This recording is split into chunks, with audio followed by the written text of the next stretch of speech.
would like to introduce myself. I see some familiar faces in the room, but I'm very aware that most of you do not know who I am. My name is Fernando Baz.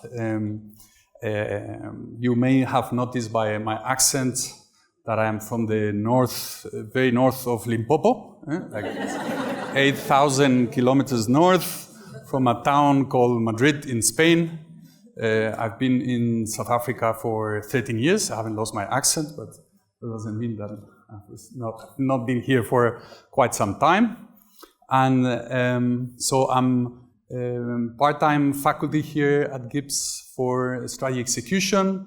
I teach MBAs and also some MPhils in corporate strategy. So that's one of my day jobs.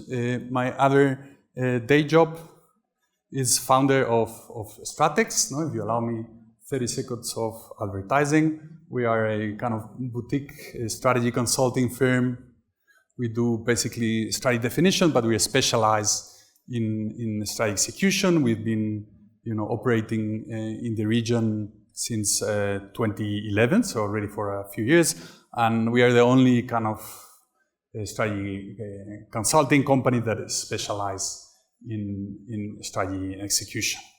So I just wanted, as part of what will be the philosophy of these forums, I put a couple of slides together that I think that kind of summarizes what's the philosophy of strategy that I have, that is captured in Stratex, but also in what we teach here at GIBS in terms of strategy execution. And it's the fact that companies actually do not struggle so much with defining the strategy. And I'm not saying that that's an easy exercise, but normally or they have their internal resources for that, or there is a bunch of consulting firms in the market, that even the big international ones, that for a moderate price, that's a joke, they will help you, define your strategy. So somehow you'll find yourself with a kind of robust strategy document. Companies actually do struggle more with the execution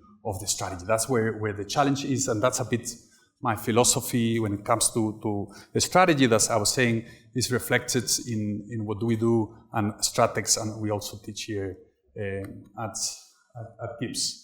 So basically, as I was saying, is not the challenge is not so much, if you are in this situation, you have your beautiful strategy document, 300-pager, but you don't have a strategy execution framework that helps you to execute on that, then, what you have is an expensive document. That's what you have.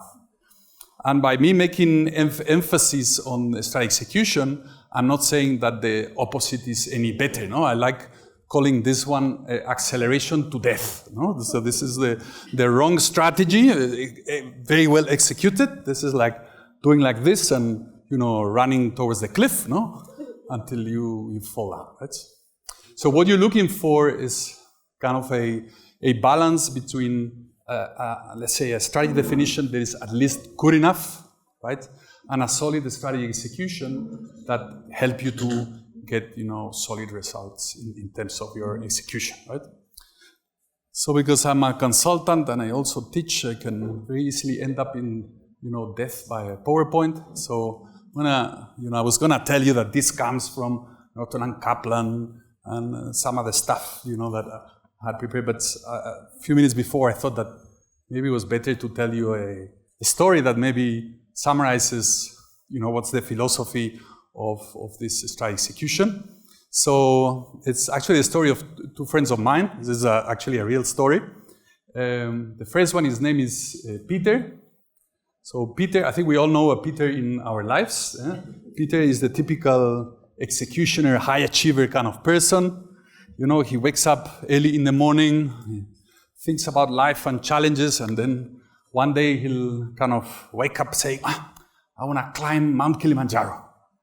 So you jump into the internet, you start researching, how does attitude affect, sports performance, and start the planning of this. How many weeks do you need to get before there? The tickets, everything, all the plan. Watch some YouTube videos, Guess what? 8 months down the road, new profile picture in his social media, him at the top of Mount Kilimanjaro, right? So after a few weeks of excitement and fulfillment, then he'll start to feel, as he says, he calls it the void of his existence, So he'll say, no, I think I need another challenge, He'll come of, one day wake up again, and then maybe I should do a marathon, but you see, nowadays, everyone can run a marathon, so what about a double marathon, And that's comrades or two oceans, crazy race, 80 kilometers kind of thing. He'll do the same, jump into the internet, they start planning, reading books, the training, where do you need to do the half marathon, the full marathon, and the training so you don't get injured. Eating, because you think that this is about training, but this is about eating. The diet is the most important thing. Every extra kilo is too much. But guess what? 1 year down the road, new picture at his social media, crossing the finish line, right? I have another friend, his name is Mike. Mike is not like Peter. I think probably we also know a Mike in our lives. So Mike doesn't feel the void of his existence. He normally gets caught by inspiration while he's on the couch, and he'll be kind of watching, Wimbledon, and he'll get very excited. Oh, tennis, that's such an amazing sport. He'll buy fancy tennis rackets. He'll sign for a club, get classes, start playing every weekend, except for the second weekend that there was a lot of rain, so he had to cancel. And then he was practicing a new serve, so his shoulder got injured. So now he needs to wait for a couple of more weeks. And 2 months later, you can buy his fancy racket for half of the price, and he'll be happy. He goes back to his inspiration spots, and then we watch, Tour de France. Oh, cycling. That's you're going somewhere with cycling. That's a sport. Like tennis, you're always in the same square meter. Cycling, you're going somewhere. He'll buy a bicycle, no kidding, 100,000 run bicycle. So it doesn't have an engine, but the price is the same. So he'll start at 4:45 a.m. up, 5 on the road, 4 times a week. But then June hits, it's -4 at 5 a.m. So, like this cold front, maybe next week, then the next week, a truck almost hits him. So he has post-traumatic stress for another 3 weeks.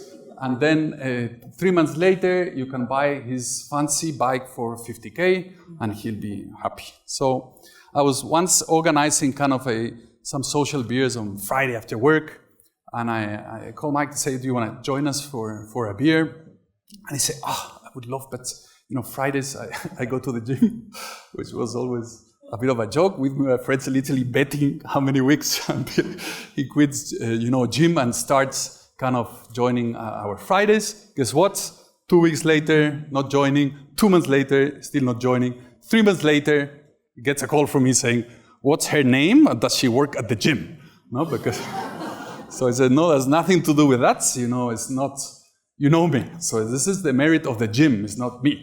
I was like, okay, but all the gyms that I know are basically the same. Some weights, some machines for cardio. It could be fancier, they give you a towel or not, but basically it's the same. It says, well, this gym is a bit different because when you sign up, you have a meeting with someone. It says, you are coming to the gym to achieve what? Is it you want to be healthier? You want to be, lose some fat? Do you want to, be more stronger, more muscle mass? Do you want to just meet people? Is this a way to meet people? Based on that, they do a set of exercise and they load it almost like kind of a USB key. And then when you do the exercise, you plug the USB key, it records if you've done the exercise. Every 2 weeks, you sit with this personal trainer and you review, did you do what you said that you were going to do? And did you achieve what you said that you were going to achieve? And if you achieve it, uploads in your social media, right? So the point of the story is that all companies, no exception, are like Mike. There are no companies like Peter, right? All companies need process, tools, and frameworks to be good at doing what they say that they want to do in the strategy and to be able to achieve what they say that they want to achieve in the strategy, right? And it's also, I think, another point of the story is that it's not so much about having a plan in your gym or knowing that you need to go to the gym. It's actually having the capacity of executing on that and showing up, to the gym, right?